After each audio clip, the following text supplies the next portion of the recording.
Welcome to the Forward Podcast. The purpose of this podcast is change the negative stigma around failure into a positive. Failure is only a negative if we do not learn from it and we give up. Welcome back to the Forward Podcast. So today we're going to be taking a deep dive into numbers. So again, I'm not an accountant. I'm not highly trained on numbers. I'm just going to go from my experience within business, what things I've learned and the things that I believe will help you understand your business. I believe numbers is the fundamental number one thing. If there's anything you can do out of the four pillars, know your numbers. My biggest failure was numbers, and I've spoke to many people before in the past now that have had failed businesses and they didn't know their numbers.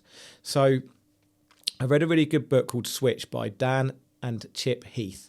And in that book, if anyone's read it, and I'll explain it in short term, in our brains, we have two parts to our brain. We've got the thinking brain, and if you imagine the thinking brain as being the rider and the emotional brain as being the elephant. Now, when we think about things, our emotional brain always wins. So the elephant is always going to be able to override the rider. So when we make decisions and we're making them with emotion, then that's when, we're feeling upset about something and we think, I just need to comfort eat because we're feeling emotional. And we make bad decisions and our thinking brain afterwards feels really guilty because we're like, oh no, I've now missed my diet or whatever it is that you're doing. And the reason why I'm talking about this, because before the business went under and I didn't know my numbers, I would make all my decisions with my emotional brain. And depending on my mood or the situation I was in, I would make some really poor decisions because I was making it on emotion. I wasn't having the facts to back it up. And it's really difficult to try and level that. If you've got the facts and your rider's telling your elephant, I want to go this way, it's going to actually get the elephant to act in that way more if it knows the facts and it can drive it in the right direction. But if you've got no rider because they don't know that information, the elephant and the emotional side takes over. And then you start creating poor decisions. Now, numbers will help you make better decisions, more calculated decisions. They're also what you call, Jeff, my original coach, he used to call the cashflow forecaster your sleep well at night forecaster, because you'd know that next week you've got enough money to pay your bills. You'd know that you've got in a month's time, you've got enough money to be able to pay your VAT bill, and you're not going to have HMRC knocking on your door, which is the fear. It's not a very nice thing. I've had it happen to me in the past, and it's not a pleasant experience. So when I talk about numbers, it is the most important thing that you can have within your business. Now, you can't just have your numbers on your own, because if you just know your numbers and you don't do all the other things, then you're going to create problems. But it's the number one thing that if you're not doing that in your business now, you need to be knowing your numbers.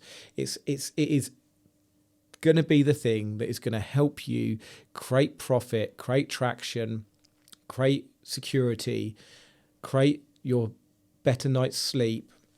So what I do is I have a company metrics spreadsheet within my business that I track everything. And every Friday before the weekends, I look at all the businesses and I look at the metric sheets. At the moment, the metric sheets got the most in-depth is the tree surgery business. The other three businesses, they're a lot more basic because we're working on building the numbers, but we've got one for each of the other businesses. And within that, we look at the cash flow. We look at the profit and loss, hopefully profit.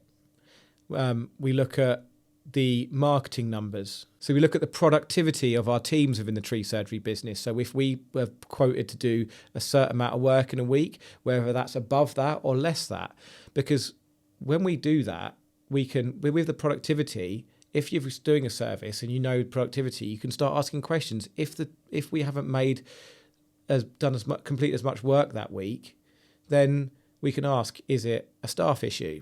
Is it a job pricing issue? Is it a kit issue? Has the customer put more work on the job? Do we need to invoice more? We can investigate all these little things because quite often a profit and loss, you get at the end of the month, or we'd get ours 2 weeks after the end of the month. By that point, you're already halfway into the next month. So if you're not measuring things and having KPIs early in the month, you don't know that you're not going to get to your target. If you're just waiting to your profit and loss 2 weeks after the end of the month, you're being very reactive rather than if you can be proactive. If you have these certain metrics in place week by week, on that sheet we also measure how much has been invoiced that week. So we can see are we on track to hit our monthly revenue goal.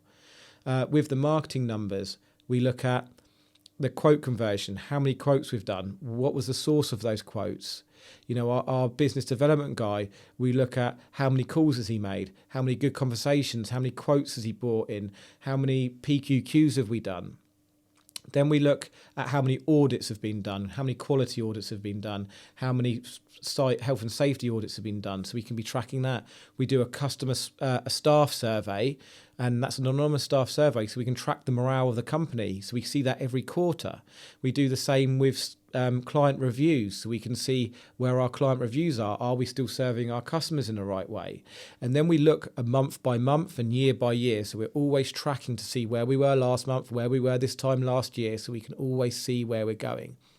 So we're always looking, and it's not perfect yet. We need to improve on it, and we will always be improving on it. There's so many other metrics, because I'm just talking about a service-based business here.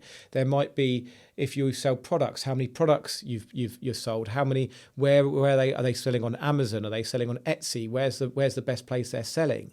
Where do you need to focus your marketing on more? What's the best place you can do it? But it's the whole thing of, if you don't track these things, then you can never improve. Like the amount of money that I've wasted in the past on advertising. Oh yeah, so-and-so's advertising in the Yellow Pages. Let's advertise in the Yellow Pages. And then someone will say to you, oh, do you get much business from the Yellow Pages? I don't know. Well, we weren't asking people 10 years ago. It's so key to know where all this information is coming from, because you could either be leaving money on the table, you could be throwing money down the drain, and also you're being in a reactive place. So it's so important to know all of your numbers within the business. And there's things like budgets. Are you overspending? Looking at the key things within your business that you're spending money on. How do you know you can afford to go and buy that next piece of equipment to upgrade your business? Can you, if you're going to take on another team, are you going to take on another manager, another surveyor, or more product lines, or whatever it is, more stock? Can you afford to do that? What does it look like in 3 months' time? What does it look like in 6 months' time? Getting really granular with the numbers is what's going to, one, help you sleep at night, two, help you make decisions, override the emotional part of your brain, and make decisions based on factual numbers rather than what you think you should do, whether you're basically pie in the sky when you're not tracking your numbers. So that's why I wanted to do a deep dive today into numbers. It's so important. I'm not an expert in numbers. And if you don't know and numbers scare you, find somebody. It doesn't have to come within you. Find a consultant. I'm such an advocate of using specialists in business. If you think your strong point is going out and doing sales and marketing, and it's not numbers, find somebody within your business that is good at numbers, or find a consultant that can help you with numbers. Because honestly, it is the key fact and key thing that will help you with success within your business and making right decisions. And if you're stressed out because you don't think you're making enough money right now, then that will help you. And another great tip I had from Jeff, my first coach, is first thing he did is said, Henry, you're not charging enough. And I thought, no, we can't do that. We can't put our rates up. We're going to have no work. But actually, sometimes it's better to do less work and earn more than it is to try and do more work and then you earn less. So if you are not making enough money at the moment, put your rates up. And if you're tracking that, if you're tracking your conversion rate and you've got a 50% quote conversion rate, then if you put your rates up and it doesn't change, then you've been charging too less. If you put your rates up and you keep doing it and you get down to 10% and you've not got enough work, then you can tweak back. But you're only going to know all this stuff if you measure it. And that's the only way. And that's why numbers is so important, because you can be making these decisions and you can be forecasting and looking into the future and looking back and analysing everything. So I put it to you guys, know your numbers. It is the most important thing. Don't make the same mistakes I made in the past. Know your numbers now and that will help you tenfold in creating success in your business. So thank you all for listening. If you've liked what you've heard today, please like and subscribe to the channel that you're listening on. And remember, failure is only a negative if you do not learn from it and you give up. Keep going, go again, keep creating success. Thank you all for listening. In the next episode, we're going to do an episode on coaching, mentoring, and masterminds and the importance of doing all of that. So thanks for listening, and I'll see you next time.